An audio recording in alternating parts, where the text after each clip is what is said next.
오늘의 사연 시작하겠습니다. 제 아내 친동생은 아니지만 아내와 거의 친언니 친동생처럼 지내던 처제가 한 명 있었습니다. 이 처제가 취직하면서 서울로 올라가 버렸기 때문에 저는 사실 결혼 전에는 자주 만나본 적은 없어요. 결혼식 때 왔었고 그날 저한테 인사도 했다고 하는데 그때는 저는 저대로 정신이 없는 상황이니 잘 기억이 나지는 않았지요. 그러니 처음 만난 건 그보다 훨씬 더 전일이지만 제가 기억을 못했으니 첫 만남은 아니라고 치고 5년 전 그날로 거슬러 올라가면 그녀를 처음 본 그날의 기억이 아직도 생생합니다. 말한 대로 저는 처제를 기억도 못하던 상황이었고 결혼 생활 내내 아내 또한 저한테 처제에 대해 이야기를 꺼낸 적이 거의 없습니다. 개인적으로 연락을 주고받았을지라도 친한 동생한테 연락하는 건데 저한테 딱히 허락을 받고 해야 하는 건 아니잖아요? 거기에 아내는 워낙에 동네에서 모르는 사람이 없을 정도로 마당발이고 친하게 지내는 동생들이 많았기 때문에 제가 직접 만나보거나 기억에 남을 만큼 강렬한 사건이 아닌 이상 그 많은 아내의 지인들을 제가 하나하나 전부 다 기억할 방법은 따로 없었습니다. 가끔은 아내가 전에 한번 봤다고 하면서 제가 자기 지인들 잘 기억 못하는 걸 가지고 서운함을 가질 때도 있는데 솔직히 저 같은 경험 해보신 분들 많을 거예요. 자주 만나거나 같이 술이라도 한 잔 마셨다 하면 정말 기억이라도 할 텐데 지나가다가 마트에서 오랜만이라고 인사 나누고 누구라고 소개받은 사람까지 제가 다 기억을 할 수가 없으니까요. 그런데 아내는 기가 막히게도 언제 어디서 마주쳐서 언제 저한테 소개를 시켜줬는지까지 다 기억하는 겁니다. 그게 여자랑 남자랑 다른 부분이 아닌가 생각해요. 아무튼 다시 본론으로 돌아가서 처제라는 여자는 저 또한 존재 자체도 모른 채 지냈고 어디 가까운 데서 마주치는 적도 없었기 때문에 아내가 저한테도 따로 소개해 준 적이 없던 여자입니다. 그러다 5년 전 어느 날 갑자기 처제라는 사람이 아내에게 연락해서 만나자고 연락을 해온 겁니다. 마침 그날은 제가 아내와 오랜만에 분위기 좀 잡으러 밖에 나와 있는 상황이었고 아내도 제 기분을 생각해서 지금 조금은 곤란하다는 식으로 대답을 했고요. 연락이 끝난 뒤에 누구냐고 물어보니 아내가 아무것도 아니라는데 얼굴 표정을 보니까 무척이나 신경이 쓰이는 것 같더라고요. 도통 데이트에 집중도 못하고 안절부절하는 게 아무래도 전화 온 사람한테 받은 연락이 조금 긴박한 사정이 있지 않을까 생각했습니다. 그래서 아내한테 무슨 일이냐고 말해보라고 물어봤어요. 아내는 예전에 정말 친자매처럼 지내던 동생이 하나 있는데 서울 올라간 뒤로 잘 지내고 있는 줄 알았는데 애가 울면서 지금 고향 내려왔다고 전화가 왔다며 저를 지금 좀 만나고 싶다는데 어떻게 해야 할지 모르겠다고 대답을 하더라고요. 아내 역시 연락 하나 없이 고향에 내려와 연락을 해온 처제의 소식에 적잖이 당황한 상황이었고 목소리가 좋지 않았으니 걱정이 되었던 겁니다. 아내한테 그렇게 신경 쓰이면 그 동생한테 가보라고 등을 떠밀어줬어요. 괜히 나 때문에 주변 사람 못 챙기지 말고 다녀오라고요. 아내가 저한테 참 고마워하더라고요. 아내만 처제한테 보내놓고 저는 집으로 가려고 했는데 아내가 혹시 별것도 아닌 일일 수도 있지 않느냐면서 저보고 같이 가자고 하는 겁니다. 원래부터 이 동생이 실없는 장난을 많이 치고는 했다고 지금은 좀 심각해 보이기는 하지만 오랜만에 놀러와서 자기한테 장난치는 걸 수도 있으니 같이 가자고 하더라고요.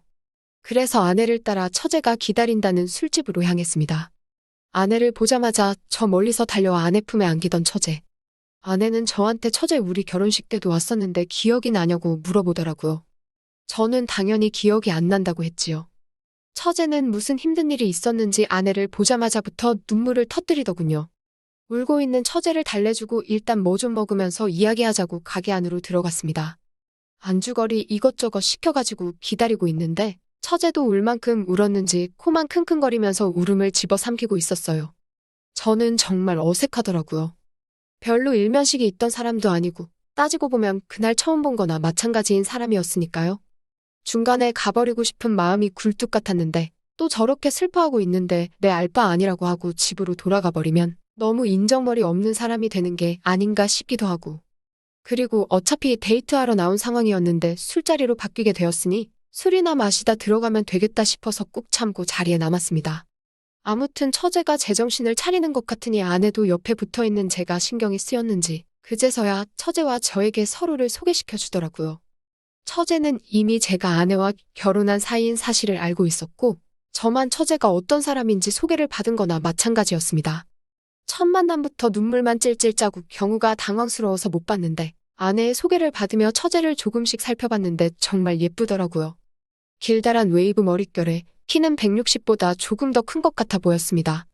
그때가 늦여름이었는데 여름에 어디 안 나가고 집 안에만 있었는지 피부는 그을린 곳 하나 없이 새하얗게 돼 있었어요. 급하게 내려온 것 치고는 옷도 검정색 블라우스를 입고 전체적인 건 베이지색으로 통일한 복장으로 차려입고 나온 것 같았습니다. 그 중에서도 발가락이 보이는 구두를 신고 있었는데 키가 160 정도인데도 팔다리가 시원하게 축축 뻗은 처제의 모습을 설명할 수 있는 길다란 발가락과 성의 없게 하나만 새빨갛게 칠한 발톱이 자꾸 눈에 들어오더군요. 처제가 저한테 다시 정식으로 인사할 때 저는 처제의 머리끝부터 발끝까지 훑는데 단 2초도 걸리지 않은 것 같았습니다. 처제라고 해서 아내와 나이 차이가 많이 날 거라고 생각했는데 학교 1년 선후배 사이였으니 아내와는 1살, 저와는 3살 차이밖에 나지 않는다는 걸 알게 되었습니다. 동안의 외모 때문인지 아니면 세련된 스타일 때문인지 나이보다 한참 어리게 보았기에 그녀의 나이를 알고 깜짝 놀랐습니다. 울음을 완전히 그친 처제가 저를 조금 어려워하면서 모처럼 부부끼리 데이트 나왔는데 자기가 방해한 거 아니냐면서 어려워하길래 제가 너스레를 떨면서 이렇게 이쁜 동생이 있는 줄 알았으면 진작에 좀 알고 지낼걸. 이제 와서 알게 된 게 너무 아쉽다면서 분위기를 풀어줬습니다. 원체도 아내 앞에서 실없는 농담을 자주 하던 저였기에 처제의 미모를 칭찬하는 저의 말이 아내에게는 평소에 하던 똑같은 농담처럼 들렸던 것 같습니다. 오히려 긴장해 있는 처제를 안심시켜주는 저의 멘트에 아내가 저한테 따지고 보면 완전 남이나 다름없는데 이렇게까지 배려해줘서 고맙다는 말을 해줬을 정도니까요. 뭐 아무튼 이런저런 이야기 나누다 식사가 나오게 되었고 식사를 시작하면서 자연스럽게 술 한두 잔씩 나누게 되었습니다. 그런데 처제가 무슨 일인지 술잔이 비는 걸 보기가 무섭게 술을 혼자서 계속해서 따라 마시더라고요. 술을 각자 몇 병씩 비웠을 때쯤 분위기가 무르익고 이런저런 이야기가 나오다가 내가 처제에게 그래서 무슨 일로 이렇게 급하게 고향으로 내려와서 나를 찾았냐는지 물어봤어요. 그랬더니 여태 씩씩한 모습 보이던 처제가 다시 눈물을 보이며 자기 이야기를 하더군요. 남편이 바람을 피우다가 자기한테 걸렸는데 오히려 당당하게 이혼할 거면 이혼하라고 나온다는 겁니다. 네가 뭘 어쩌겠냐는 식으로 말이죠. 그렇게 대판 싸우고 이혼해줄 생각 없다고 말하고 무작정 고향으로 내려왔다는 겁니다. 그런데 고향에 노모 한 분 계시는데 아무것도 모르는 노모한테 몸을 의탁하기도 뭐하고 아는 사람을 떠올려봐도 아무리 다른 사람이 떠오르지 않아 저희 부부에게 연락을 했다 하더군요. 그 소리에 아내도 상황이 그랬냐며 진작에 연락하지 그랬냐고 하면서 처제를 보듬어줬고 저도 처제의 어깨를 토닥여주면서 있는 동안은 내 집이다 생각하고 편하게 있으라 했습니다. 그렇게 처제는 저희 집에서 지내게 되었어요. 저도 말은 내 집이다 생각하고 편하게 있으라 말을 했지만 처제가 머무는 기간이 이틀 3일을 넘어가니 부담스럽더라고요.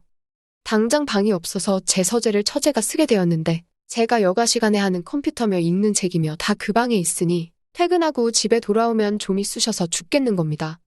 그래서 퇴근하고 돌아온 아내한테 솔직하게 물어봤어요. 처제는 언제까지 우리 집에 머물게 될 것 같냐고요.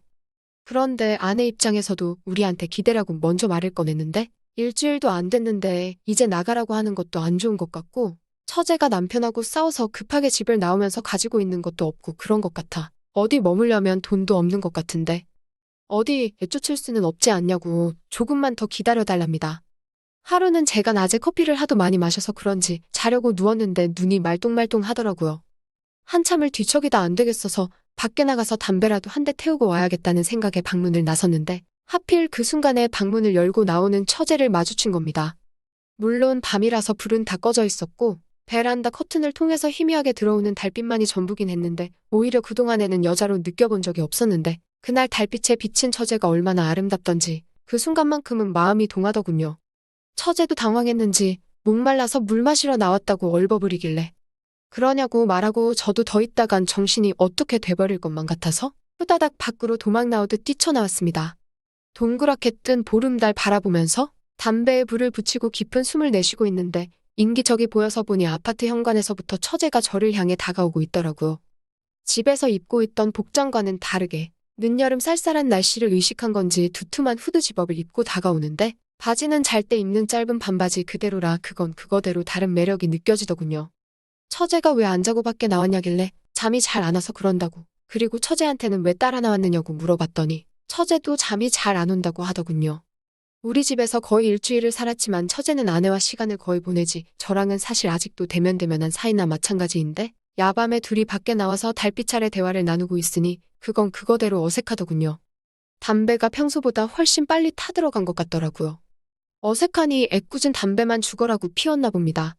그런데 또 담배라도 안 피고 있으면 너무 어색해 죽을 것 같아서 한 대 더 피려고 불을 붙이려 하니 처제가 형부, 줄담배는 몸에 안 좋아요. 하면서 담배를 확 채가더군요. 그러면서 그때 처제와 많은 대화를 나누게 되었습니다. 주로 나눈 대화는 처제의 신세 한탄이 전부였지요. 자기가 남자 보는 눈이 없었다. 자기가 집 나온 지 일주일이 다 돼가는데 남편한테는 아직 연락 한 통 없었다 하면서 그런 이야기나 대충 들어줬습니다. 한참을 들어줘서 그런지 그제서야 저도 졸음이 쏟아지기 시작해서 더 밖에 있으면 감기 걸리겠다고 하고 처제 데리고 집으로 다시 돌아왔습니다. 아내는 회사를 다니고 저는 작은 가게를 하나 하고 있습니다. 직원 한 명 두고 두 사람이서 대충 돌리는 그런 가게인데 오래 일했던 친구가 있는데 오토바이 사고로 갑작스럽게 두 다리를 다쳐서 출근을 못하게 된 거예요. 그래서 한동안 둘이서 하던 걸 혼자서 하려니 죽겠더라고요. 집에 와서 처제랑 마누라랑 같이 밥 먹고 있다가 요즘 힘들어 죽겠다고 말하는데 처제가 그러면 그동안 자기가 제 가게에서 일을 해도 되겠냐고 하더라고요. 사실 집에서 빈손으로 나와서 여유자금이 있는 것도 아니고 안 그래도 우리 집에서 이렇게 신세지고 있는데 돈 없다고 손 벌리는 것도 염치가 너무 없는 것 같고 지낸 지 일주일이 넘어가는데 차라리 아르바이트비를 받아서 언제까지 머물지는 모르지만 머문 시간만큼 값은 치르고 가고 싶다는 거예요. 아내도 다친 저희 직원한테는 미안하지만 이게 다 처제 잘 되라고 하늘이 돕는 거라면서 그러면 좋겠다고 하는 겁니다. 일 자체가 어려운 일도 아니고 시간 때우는 게 대부분이기 때문에 초보자도 쉽게 할 수 있는 일이었고 저도 혼자서 하는 것보단 그래도 내 돈 주고 쓰는 사람한테 일 시키는 게 제 입장에서는 훨씬 편하기 때문에 그러자고 했어요. 처제를 알바생 부려먹는 것처럼 부려먹을 수는 없으니 저도 어느 정도 일을 해야 하긴 해야겠다는 생각이 들었지만 여전히 혼자 하는 것보단 낫겠다는 생각이 들었습니다. 그래서 처제가 다친 알바생 대신에 제 가게에 출근을 하게 되었습니다. 가만 보니 처제는 사회생활 경험이 없는 것 같더군요. 의욕은 활활 타오르는데 뭘 해야 할지 모르는 것 같아 보였어요. 그냥 오는 손님들한테 잘하면 된다고 했는데 그 말을 그대로 해석한 건지 손님들한테 최선을 다하고 싶었나 봐요. 들어오는 손님한테 인사 잘하고 다 좋은데 손님이 괜찮다는데도 계속 필요한 건 없으시냐면서 쫓아다니는 바람에 손님들이 기분 나빠져서 나가는 사람도 있더군요. 자기 지금 의심하는 거냐, 누굴 도둑으로 보고 이렇게 쫓아다니냐 하면서 말입니다. 처제한테 너무 의욕이 과한 것 같다고 천천히 해도 된다고 힘 좀 빼고 있으라 했어요. 우리는 손님이 도와달라면 도와주고 알아서 한다면 도와달라고 할 때까지 기다리면 된다고 이야기해주면서요. 그러면서 한동안 처제와 같이 일하면서 그냥 이것저것 가르쳐줬지요. 사실 제가 하기 귀찮아서 처제한테 떠넘긴 건데 처제는 그걸 나름대로 저한테 큰 은혜를 받고 있구나 받아들인 것 같았습니다. 이렇게 많은 걸 가르쳐준 건 형부가 자기 인생에서 처음이라고 하면서 말이죠. 덕분에 처제랑 금방 친해지게 되었습니다. 그동안은 처제가 집에 머문다는 사실이 너무 부담스러웠는데 가끔씩 가게 닫고 오면 아내는 야근하느라 늦게 오는 날이 잦았는데 집에서 같이 저녁 차려 먹을 사람이 있으니 그건 그거 나름대로 좋더라고요. 그렇게 한 달이라는 시간이 후딱 지나갔습니다. 그날은 평소처럼 가게 문을 열었는데 그날따라 유독 가게에 손님이 하나도 없던 날이었습니다. 보통은 아무리 못했어도 손님 네다섯은 왔다 갔어야 할 낮 시간인데도 불구하고 정말 개미새끼 한 마리 들어오지 않았습니다. 가게 청소도 다 해놨고 정리도 다 되어 있는데 맨날 듣는 똑같은 음악 소리만 울려 퍼질 뿐 가게 문이 밖에서 열릴 생각을 안 하더라고요. 처제도 심심해졌는지 카운터에 기대서 가게 바깥쪽만 바라보고 있었고요. 그런데 기대 누워있는 처제의 뒷모습을 보고 있자니 계속해서 시선이 가더라고요. 그땐 저도 제가 무슨 생각인지 몰랐습니다.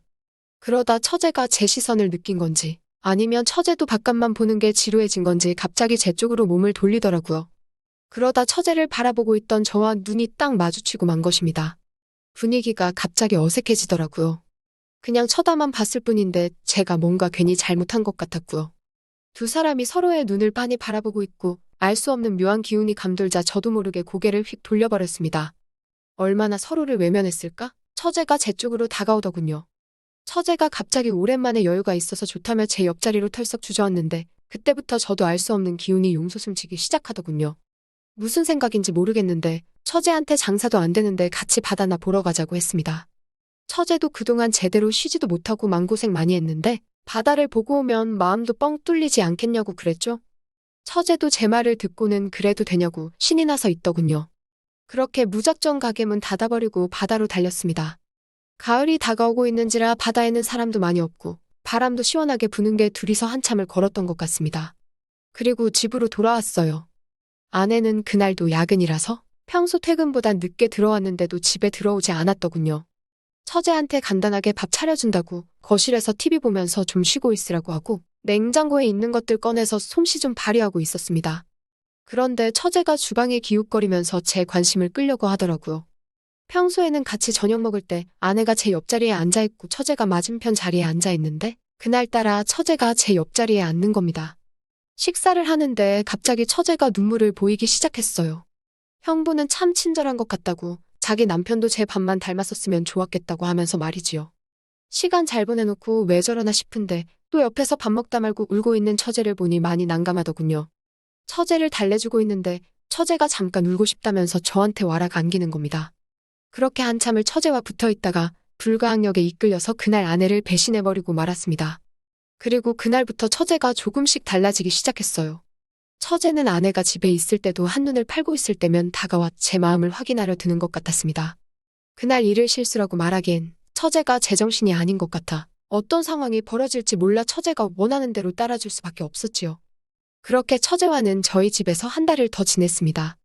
처제에게 2달째의 월급을 준 다음 날 아침에 일어났는데 방 안에서 인기척이 들리지 않아 아내랑 같이 처제가 지내던 방으로 들어갔더니 편지가 하나 적혀 있었습니다. 아내와 같이 편지를 읽는데 솔직히 편지에 무슨 내용이 써 있을지 몰라서 적잖이 당황했습니다. 다행히 편지에는 별다른 내용이 써 있지는 않았어요. 처제는 그동안 저희 집에서 신세를 지면서 마음 정리도 많이 되었고 이제 머릿속이 개운해졌다. 우리 부부를 보면서 힘을 많이 얻었고 이 은혜는 평생을 두고 갚고 싶다는 편지와 함께 처제는 그렇게 다시 혼자서 서울로 올라갔더라고요. 비어있는 방안을 보니 제 마음도 싱숭생숭해졌습니다. 처제와 그런 사이가 된 후 한 달 정도의 시간을 보냈는데 곤란했던 적이 하루 이틀이 아니었지만 그 짧은 시간 동안 처제와 정이 많이 들었던 것 같네요. 그렇게 저는 혼자 가게에 출근했는데 서울로 올라갔을 줄 알았던 처제가 가게 문을 열고 들어오더군요. 저한테는 큰 잘못을 한 것 같다며 사과를 하는 겁니다. 언니와 그렇게 사이가 좋은 저도 자기랑 그런 일이 있었다는 사실에 대해서 죄책감도 가졌지만 한편으로는 자기 남편이 이해가 되었다고 하면서 말입니다. 서울로 돌아가서도 저한테 개인적으로 연락을 하고 싶다고 하는 거지요. 가게에 들른 건 저한테만큼은 따로 작별 인사를 하고 싶어서 들른 거라고 합니다. 제 아내한테 몹쓸 짓을 한 것 같아 인사도 못하고 떠나긴 했지만 제 덕분에 자기가 다시 태어난 것 같다고 하면서 저한테는 몇 번이고 고맙고 잊지 못할 거라는 말과 함께 가게 창고에서 그렇게 둘만의 작별 인사를 마치고 처제를 떠나보냈습니다. 그리고 그렇게 3개월이 지난 지난주 처제한테서 연락이 왔습니다. 남편하고는 좋게 헤어졌고 저한테 짧은 시간 동안 배운 걸 기반으로 자기도 서울에서 혼자 스스로 살아가 볼 계획을 가지고 있다고 하네요. 힘이 들 때면 기차 타고 빨리 여기로 내려와서 저를 만나고 싶은 마음을 참느라 너무 힘들다고 하더라고요. 자기가 완전히 준비가 되었을 때 저를 다시 만나러 온다고 합니다. 처제의 그런 마음이 고맙기는 하지만 처제가 완전히 준비가 되었다는 그 말이 저한테는 무섭게 들려올 때도 있습니다. 제가 순간적인 충동을 자제하지 못해 실수한 일이지만 그 일로 하여금 처제에게 기운을 준 것 같아 좋은 게 좋은 거라는 생각을 하려고 합니다. 처제가 이제 아픔을 딛고 일어나 행복하게 잘 지냈으면 하는 바람입니다. 또 찾아주셔서 감사합니다. 매일 새롭고 흥미로운 사연으로 찾아뵙겠습니다. 구독과 좋아요 잊지 마시고 다음 사연으로 다시 찾아뵙겠습니다. 감사합니다.